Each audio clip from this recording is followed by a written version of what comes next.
In this section, we're going to cover the main accessibility features used to make courses accessible for four main disabilities: vision, hearing, mobility, and intelligence. So there's different kinds of vision impairments.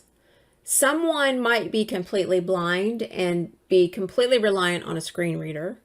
Some might just have poor vision, or maybe they have perfect vision, but they're in a low light environment, so it's just really a temporary disability. These people may not be able to read the on-screen text or notice color or pattern changes that are on screen. Someone who's colorblind might not be able to tell the difference between two different colors. So if they're used to present information by color, they're not going to be able to see that distinction. That commonly happens in graphs and like pie charts and stuff. So you just always need to make sure you have additional labels on there.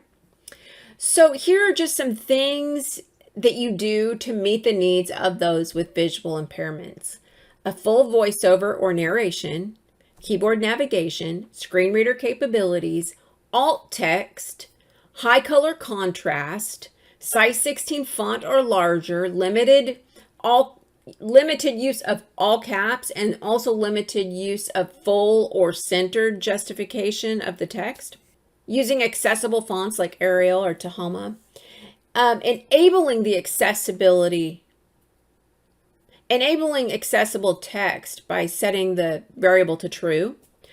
Don't use color as an indicator, and use clear hyperlink descriptions. So those are just some ways to meet the needs of people with visual impairments. People who can't hear due to a disability or noisy environment need to be able to see everything that's being said. So closed captions, notes, transcripts, imagery that really captures the essence of what you're presenting, easily understood interface and navigation, like they know where to go. No one has to necessarily tell them. It's intuitive, or it's on-screen instructions. And the design features remain the same as you go throughout the course. So some people won't be able to use a mouse, or maybe they just don't want to use a mouse. It could be a permanent or temporary disability. But anyway, these people are going to rely solely on the keyboard to get from start to finish. Never even touch a mouse, might not even have a mouse attached to their computer.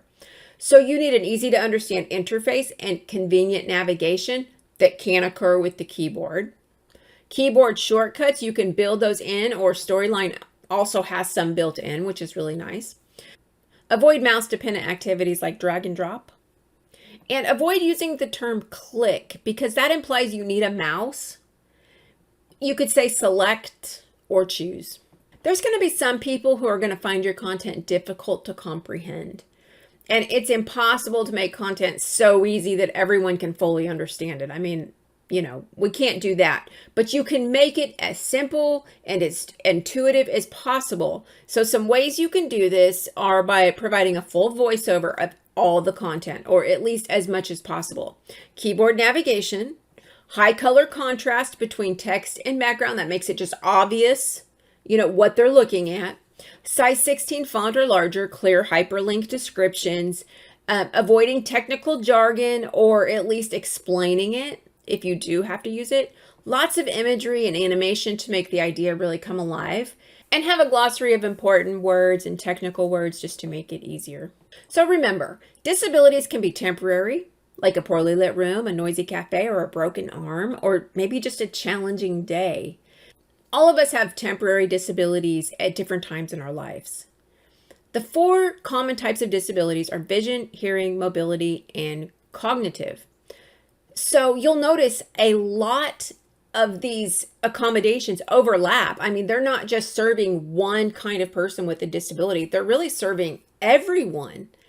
And so one way that I like to think about it when I'm creating a course is I just imagine that I'm building a course, and I know for a fact there will be a student who is or who has blind and uses a screen reader, taking the course in a poorly lit area, has a learning disability such as dyslexia, has low vision and is going to need to enlarge their screen. They're taking the course in a noisy or noise-free environment. Like in a library, you shouldn't even be making that much noise. Deaf or hard of hearing, using a smartphone, tablet, or computer, using a keyboard and not a mouse to move through the course, and has a low reading level. So if you make those assumptions that you will have a student like that, it just helps to guide you and think about that type of learner.